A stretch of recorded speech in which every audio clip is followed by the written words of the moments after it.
Yeah. Sir, సుప్రీంకోర్టును ఆశ్రయించిన మంచు మోహన్ బాబు గారు, ఏంటి మోహన్ బాబు గారు మంచుకి కష్టాలు కొనసాగుతూనే ఉన్నాయా? అంటే ఈ పుష్ప కష్టాల్లో మంచు కష్టాలు పోయి మరుగున పడ్డాయి. అవును. ఇప్పుడు ఏమంటారు, ఆయన మళ్ళీ తనకు రక్షణ అరెస్ట్ మీడియా ప్రతినిధిపై దాడి కేసులో బెయిల్ కోసం సుప్రీంకోర్టు మోహన్ బాబు ఇప్పటికే ముందస్తు బెయిల్ నిరాకరించిన తెలంగాణ కోర్టు హైకోర్టు నిర్ణయాన్ని సవాల్ చేసిన మంచు మోహన్ బాబు. నేను అనుకోవటం సుప్రీంకోర్టు జోక్యం చేసుకోవచ్చు సార్. అసలు చాలా వరకు బెయిల్ విషయాలు ట్రయల్ కోర్ట్స్ చూసుకోవాలనేది సుప్రీంకోర్టు యొక్క అభిప్రాయం. అయితే ఇక్కడికి వచ్చేసరికి బెయిల్ విషయంలో బెయిల్ ఈజ్ ఏ రూల్ అంటారు కాబట్టి మీరు ఎందుకు ఇవ్వడం లేదు పరిశీలించండి పలానా తేదీ లోపల అని చెప్పే ఒక అవకాశం ఉంటుంది. సుప్రీంకోర్టు తను జోక్యం చేసుకొని బెయిల్ ఇచ్చేటంత తీవ్రమైన అంశంగా దీన్ని పరిగణించకపోవచ్చు. ఇక్కడ రాజకీయ చర్చలు హైకోర్టుకైనా చెప్తుందా, లేకపోతే హైకోర్టు ఈ సీజ్డ్ ఆఫ్ ది మ్యాటర్ కదా వాళ్ళు చూసుకుంటారులే అని చెప్తుందా. రెండోది, మీకు అరెస్ట్ నోటీస్ ఇచ్చారా? ఇంతకుముందు అడిగిన ప్రశ్న ఇదే చాలామందిని. మిమ్మల్ని అరెస్ట్ చేసే నోటీసు మీకు ఇచ్చుంటే మీరు బెయిల్ కోసం మా దగ్గరికి రావాలి.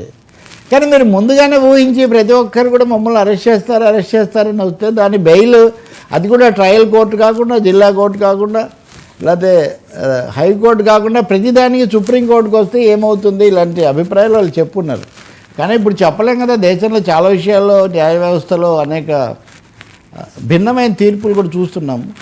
చెప్పకుండా కిందకు పంపే అవకాశమే చాలా ఎక్కువగా ఉంటుంది. లేదు స్ట్రైట్ అవే ఎందుకు వచ్చారు, మీకేమో అరెస్ట్ వారెంట్ లేదు కదా అని అడగొచ్చు. ఒకటైతే తెలుస్తుంది, మీరు అన్నట్టు మంచువారి కష్టాలు, మోహన్ బాబు ఆత్మరక్షణ ప్రయత్నాలు తీవ్ర స్థాయిలోనే జరుగుతున్నట్టు కనిపిస్తుంది. ఇది ఆయన మొదట్లో మాట్లాడిన తీరుకు దీనికి చాలా తేడా. అవును. ఏమాత్రం ఆత్మవిమర్శ చేసుకోకపోగా ఆయన వాళ్ళ అబ్బాయి వీళ్ళందరూ 2-3 రోజుల పాటు ఫుట్బాల్ ఆడుకునే ప్రయత్నం చేశారు. అటు తిప్పి ఇటు తిప్పి చేశారు. ఇప్పుడు అది ఒక దీనికి వచ్చినట్టుగా ఉంది.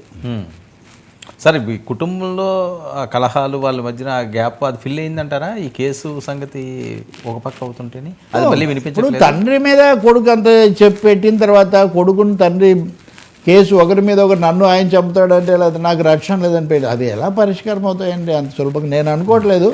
మీడియాలో మటుకు కొన్ని ఊహాగానాలు ఏవో చేస్తున్నారు, కానీ అసలు రాజకీయ ప్రవేశం కూడా చేయొచ్చు, ఇట్లాంటి సమస్యలు కూడా ఉన్నాయి. కాబట్టి ఆ గ్యాప్ అంత సులభంగా ఫిలప్ అయ్యేదేమీ కాదు. సార్, సినిమా పెద్దలు మాట కూడా చెల్లలేదంటారు ఈ కుటుంబంలో? ఎవరు తలదూర్చారు సార్? ఇప్పుడు ఎవరు మీరు సినిమా ఇండస్ట్రీలో పెద్దలు ఎవరైనా దాంట్లో తలదూర్చారు? అదే అంటున్నాను, ఎందుకు అవ్వలేదండి? దూర్చారు ఎందుకు? అన్నదమ్ములు, తండ్రి, లేదా వాళ్ళలో వాళ్ళే ఒకరి మీద ఒకరు తీవ్రమైన ఆరోపణలు, దాడులు, బెదిరింపులు, లేదా లేఖలు ఇవన్నీ జరుగుతుంటే బయట వాళ్ళు ఎలా తలదూరుస్తారు? ఒకవేళ చూస్తే ఏమన్నా ఫోన్ గేమ్ చేస్తారేమో, కానీ బహిరంగంగా బాధ్యత ఎందుకు మీద వేసుకుంటారు? ఇప్పుడు మీరు అలాగే ఉదాహరణకు ఈ కుటుంబానికి ఆ కుటుంబానికి అని మొన్న అల్లు అర్జున్ ఇది ఉదంతం వచ్చినప్పుడు కూడా మిగతావన్నీ మాట్లాడాం, కానీ కుటుంబాల్లో ఉన్నాయో లేదా ఎవరు చూడలేదు కదా దాన్ని. అందుకనే ఇది మరీ ఒక విధమైన ఇబ్బందికరమైన పరిస్థితి. కాబట్టి ఇది పెదరాయుడు చూసుకోవాల్సిందే. ఇంకా పెదరాయుడే స్వయంగా తీర్పు చెప్పి ఆయన చిక్కుల్లో పడిపోతే అది కూడా పెదరాయుడు స్వయంకృత అపరాధం. ఇది దీని న్యాయ పర్యవసానాలు, లీగల్ పర్యవసానాలు ఆయన ఎదుర్కోవాల్సిందే. దానికి ఇంకా వేరే. రెండోది, మీడియా దాడి చేయటం అది కూడా తీవ్రమైన విషయమే. మనస్ఫూర్తిగా క్షమాపణ చెప్పలేకపోవటం. క్షమాపణ చెప్పినా కేసు ఉంటుంది, కానీ కనీసం ఒక ఆలోచన ఉందనే సానుభూతి అన్న వచ్చేది. అదేం జరగలేదు కదా.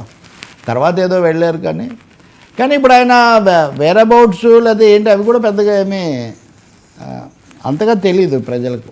తెలియాల్సిన అవసరం లేదు, కానీ ఎందుకు గుప్తంగా ఉన్నారు కోర్టులో అది కూడా రావచ్చు. Sir, okay, thank you so much Ravi గారు.